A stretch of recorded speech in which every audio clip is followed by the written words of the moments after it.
que vamos a ver en este momento va a ser filtración glomerular.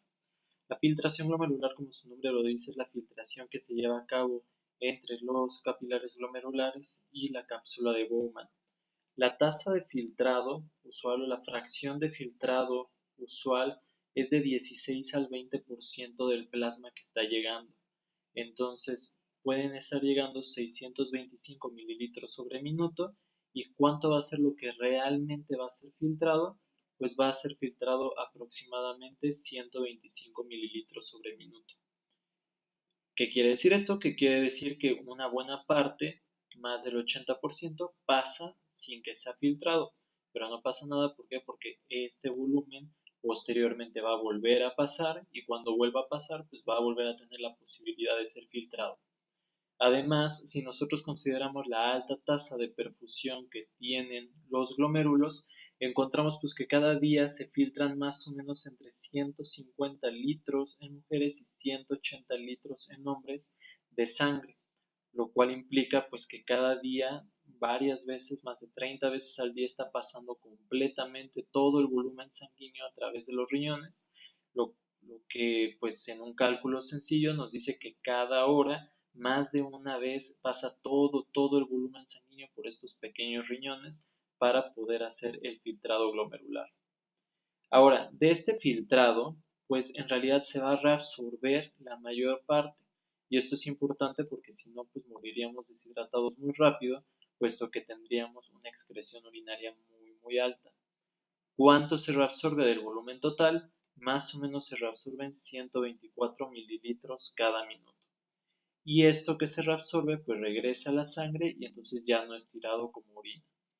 Ahora, lo que es tirado como orina aproximadamente es de 1 mililitro minuto. Esto va a ser nuestra excreción urinaria final. Esto que implica que más o menos cada día orinemos de 1 a 2 litros de orina. Esta tasa de filtrado glomerular en realidad va a cambiar con la edad. ¿De qué manera cambia con la edad esta tasa de filtrado glomerular?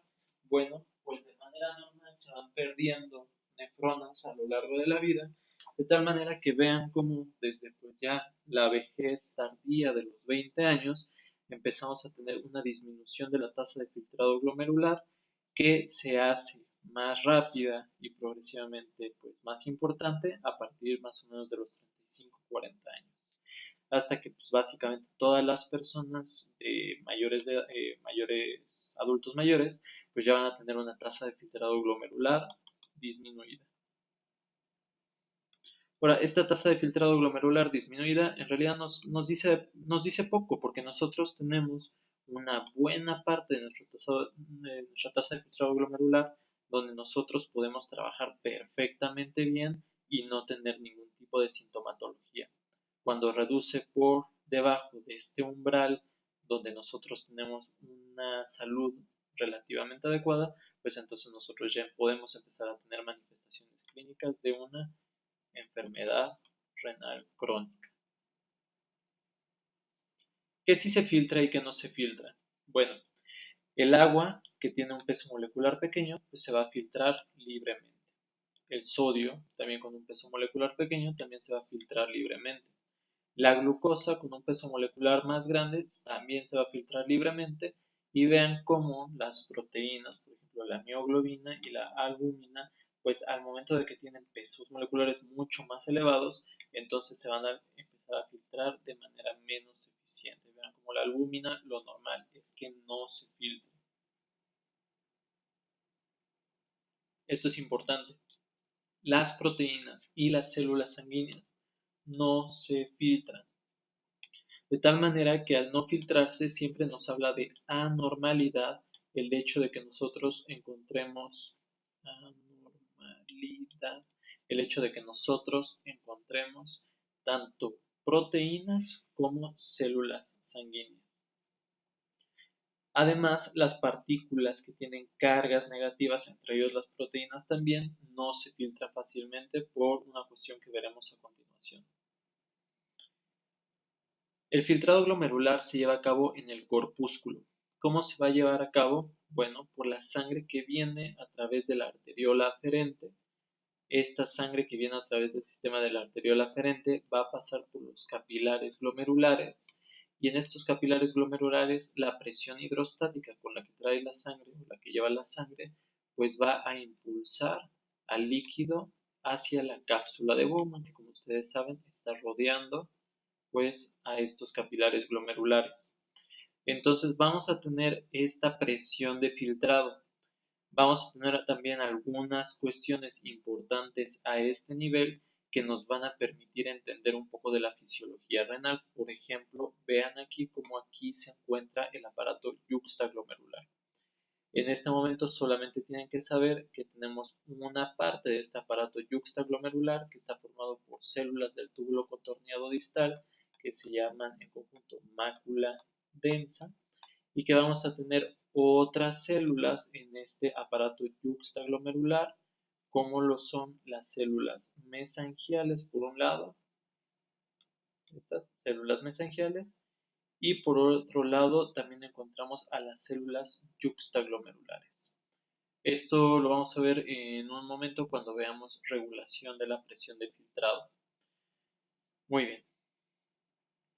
¿Cómo está formado o qué capas tiene la capa de los capilares glomerulares que van a permitir el filtrado pues, de las sustancias? Un papel muy importante lo van a jugar estas células que encontramos aquí que se llaman podocitos.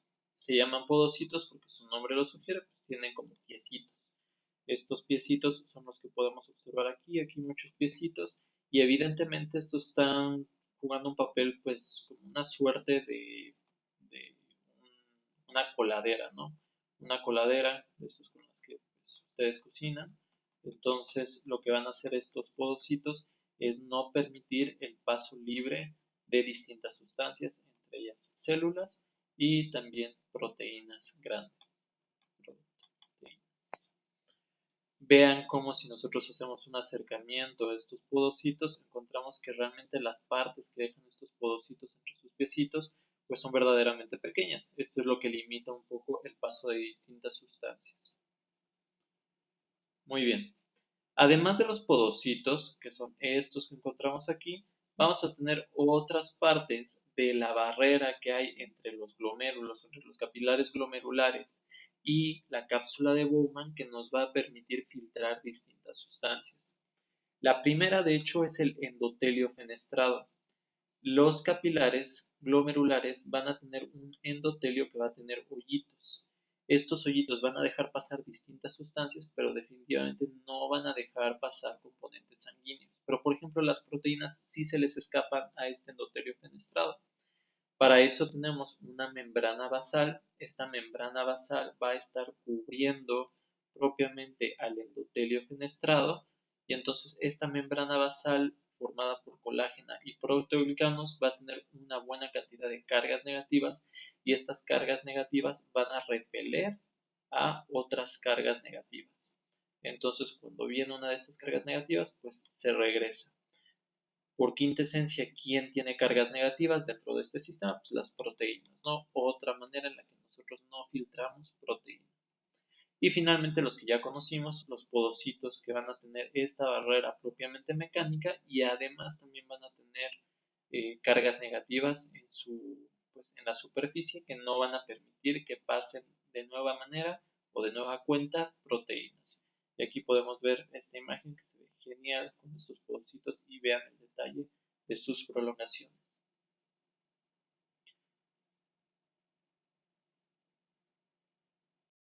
Muy bien, esta es la segunda parte del video. Entonces, vamos a ver qué factores influyen sobre la tasa de filtrado glomerular. La tasa de filtrado glomerular está definido como el volumen de plasma filtrado por unidad de tiempo desde los capilares glomerulares hacia el interior de la cápsula de Bowman. En realidad se refiere a todo el volumen que es filtrado por todo un riñoncito en una unidad de tiempo que generalmente es un minuto. Entonces, esta tasa de filtrado glomerular está definida por dos variables. Una variable que es el coeficiente de filtración y otra variable que es la presión de filtración neta. Cada una de ellas está gobernada por distintas pues, subvariables. Por ejemplo, el coeficiente de filtración va a estar definido por la conductividad hidráulica, es decir, qué tan fácil pasa el agua, y por el área superficial, es decir, cuánto tenemos de superficie que van a hacer el intercambio de agua. Por otra parte, la presión de filtración neta está regulada por las famosísimas fuerzas de Starling. Entonces, en realidad, pues estas van a ser las variables que nos van a permitir, pues, aumentar o disminuir la tasa de filtrado glomerular, como veremos a continuación. Entonces, empezamos con el coeficiente de filtración. El coeficiente de filtración predice que por cada 100 gramos de riñón que tenemos, más o menos vamos a estar filtrando esto, 4.2 mililitros minuto por milímetro de mercurio. ¿Qué significa esto? Bueno, pues ¿qué significa esto? Pues esto lo que significa es que, o sea, o más bien, ¿cómo podemos comparar esto? Bueno, pues lo podemos comparar con otros lechos capilares.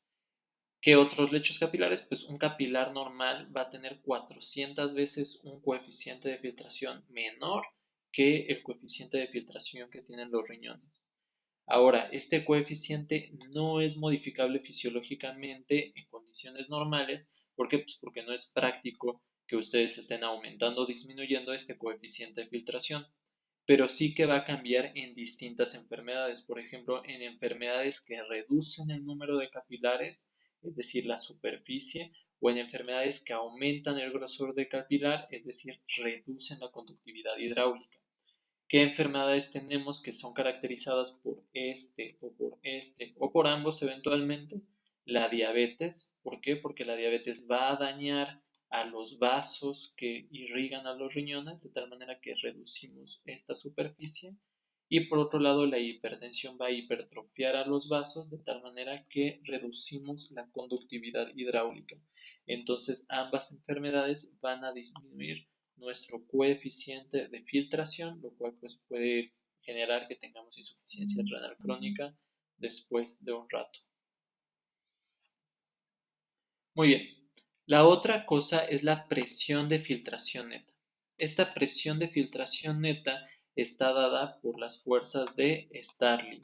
Estas fuerzas de Starling lo que nos van a predecir es cómo va a estar pues cambiando el coeficiente de filtración, no, el coeficiente de filtración no, o sea, la presión propia, perdón, es que me dicen ahí los mensajes que están llegando. Entonces nos va a predecir cómo esta presión de filtración neta va a cambiar con respecto a las fuerzas de Starling. Vean cuánto tenemos de presión hidrostática glomerular, es decir, la presión que ejerce el líquido que quiere entrar a la cápsula de Bowman o que quiere salir del capilar. Son 60 milímetros de mercurio. ¿Cuánto ejercen las proteínas de regreso? Las proteínas que por su carga osmótica intentan regresar al líquido son apenas 32 milímetros de mercurio, mientras que la presión hidrostática de la cápsula de Bowman son apenas 18 milímetros de mercurio. Entonces, al contrario de lo que vimos en fisiología renal, perdón, en fisiología pulmonar, en fisiología sanguínea, particularmente en regulación de la presión arterial, aquí lo que vamos a tener es una presión de filtración neta bastante alta, de 10 milímetros de mercurio, 10 veces mayor que en los capilares normales. Entonces, ¿y por qué se genera esto? Porque justamente lo que estás intentando es filtrar el plasma y que salga hacia la cápsula de Bowman. Entonces, si se dan cuenta, desde aquí podemos ver un cambio bastante fuerte. Esto es un resumen de pues estas fuerzas que estamos hablando y bueno, tenemos que este sí lo podemos modificar nosotros fácilmente de tal manera que al momento de que nosotros pues cambiamos la presión hidrostática glomerular, pues nosotros podemos disminuir o aumentar la tasa de filtrado glomerular. Entonces, ¿por qué la presión hidrostática de los capilares glomerulares? Porque nosotros podemos controlar el tono de la arteriola aferente y el tono de la arteriola eferente. ¿Qué es lo que nosotros de manera no, o sea, lo que no podemos nosotros controlar es la presión de la cápsula de Bowman? Sin embargo, imaginen que nosotros tenemos una piedra atorada ahí en una parte del riñón, pues entonces nosotros vamos a tener que este líquido que viene por acá no va a poder llegar o no va a poder pasar de manera libre, entonces va a empezar a aumentar la presión hidrostática también a este nivel, disminuyendo la tasa de filtrado glomerular. ¿Por qué? Pues porque aumenta este valor que encontramos aquí. Entonces, si aumenta este valor mediante matemáticas complejas, podemos ver, es decir, si aumenta a 28, podemos ver que aquí pues quedaría en 0. Muy bien. La presión hidrostática glomerular entonces es el factor más importante que tiene el riñón de regulación de la tasa de filtrado glomerular. Nosotros podemos, o sea, esta tasa de filtrado glomerular va a ser independiente de la presión arterial. Es decir, que por mecanismos autorregulatorios, un incremento muy fuerte de la presión arterial apenas y puede modificar la tasa de filtrado glomerular, lo cual es conveniente puesto que no cada vez que nosotros subamos unas escaleras queremos que nuestros riñones se perfundan mucho más y por lo tanto que orinemos mucho más y que disminuya nuestro volumen. Eso no sería natural. Entonces los riñones en una ventana muy grande de rangos de presión van a poder autorregular el flujo, autorregular la presión que les está llegando. Ahora, tenemos dos variables que nos van a definir qué pasa con la tasa de filtrado glomerular, que va a ser la resistencia de la arteriola aferente y la resistencia de la arteriola eferente. ¿Qué pasa si nosotros aumentamos la resistencia de la arteriola aferente al momento de que nosotros la vasoconstringimos? La hacemos más pequeña. Pues el líquido que viene por acá no alcanza a pasar bien, está disminuyendo el flujo renal. Como apenas y alcanza a pasar, el líquido que llega a los capilares glomerulares pues llega de manera muy débil. Entonces, como llega de manera muy débil, pues es rebotado y no va a haber una tasa de filtrado tan eficiente. Es decir, va a reducirse la tasa de filtrado glomerular. ¿Y esto cómo lo hicimos? Al momento de que nosotros presionamos nuestra arteriola aferente. ¿Qué pasa, por el contrario, si nosotros presionamos nuestra arteriola eferente? Sobre todo si la presionamos de manera controlada. Si la tapamos completamente, olvídense. Pero si nosotros la presionamos de una manera controlada, aumenta la resistencia de la arteriola eferente y entonces el líquido que viene por aquí en realidad pues va a pasar por acá, va a tener una presión normal por acá, con una tasa de filtrado glomerular normal. Pero después, ¿qué es lo que va a pasar? Pues va a llegar aquí el líquido y entonces pues aquí se va a empezar a acumular, se va a empezar a acumular. Y eso va a hacer que incremente todavía más pues a este nivel la presión hidrostática. Entonces al momento de que nosotros estamos tapando esta parte de aquí poco, aumenta la presión hidrostática a nivel de los capilares glomerulares, lo que implica que aumenta la tasa de filtrado glomerular.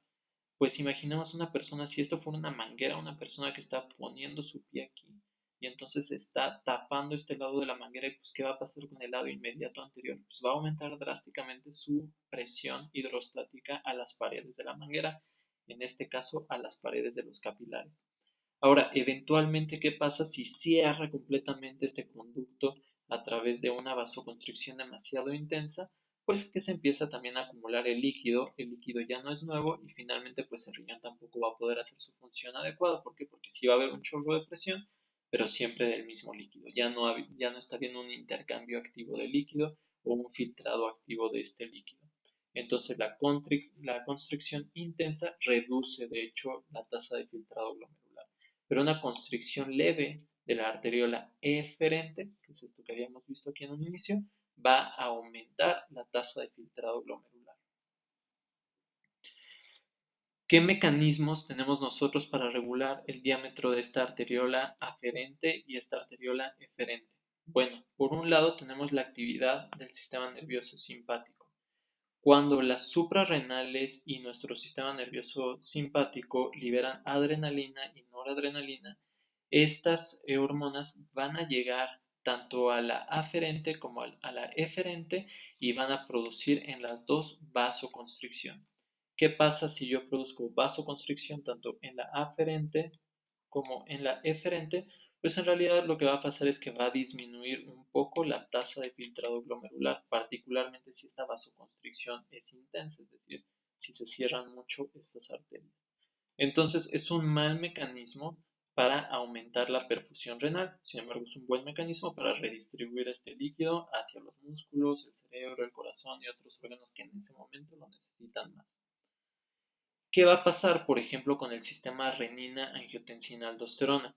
Particularmente la angiotensina 2 va a intentar producir vasoconstricción tanto en la arteriola aferente como en la arteriola eferente. Pero la aferente va a estar protegida, no va a producirse vasoconstricción. ¿Por qué no se produce vasoconstricción en la aferente? Porque libera distintos factores locales, entre ellos óxido nítrico y prostaglandinas, que van a estar pues protegiendo justamente a este capilar, de tal manera que sí llega la angiotensina 2, pero esta le dice, no vas a poder generar una vasoconstricción aquí.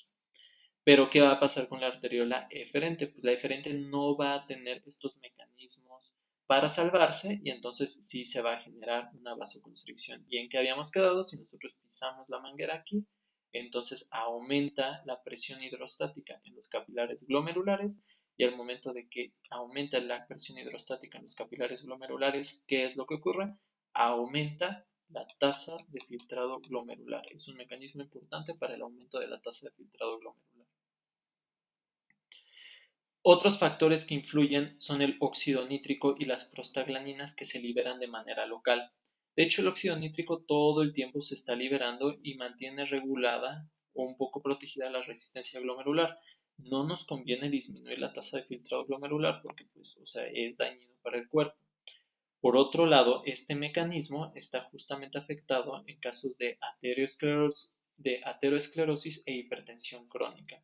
Ambos mecanismos fisiopatológicos van a reducir la síntesis y secreción de óxido nítrico y por lo tanto no vamos a poder hacer una vasodilatación tónica y eso disminuye la función renal. Por otro lado, las prostaglandinas participan de manera importante también en la vasodilatación que tenemos a nivel renal. De hecho, ustedes saben que si ustedes toman ketorolaco, diclofenaco, naproxeno o cualquier otro AINES de manera crónica y sobre todo a dosis altas, pueden producir enfermedad renal aguda y eventualmente enfermedad renal crónica. ¿Por qué se produce esto? Porque ustedes están inhibiendo la síntesis de prostaglandinas que son necesarias tanto para que el estómago, ya lo vimos, esté secretando su capita de moco que pues lo va a estar protegiendo del ácido gástrico, como también van a ser importantes fisiológicamente. ¿Para qué? Para que nosotros podamos tener esta vasodilatación tónica y entonces esta vasodilatación tónica, pues propiamente proteger al flujo sanguíneo y por lo tanto a la tasa de filtrado glomerular.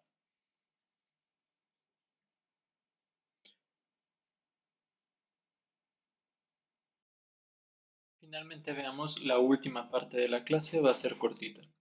Entonces, nosotros tenemos que, ¿qué sucede cuando tenemos lo contrario? Cuando tenemos un mayor volumen sanguíneo.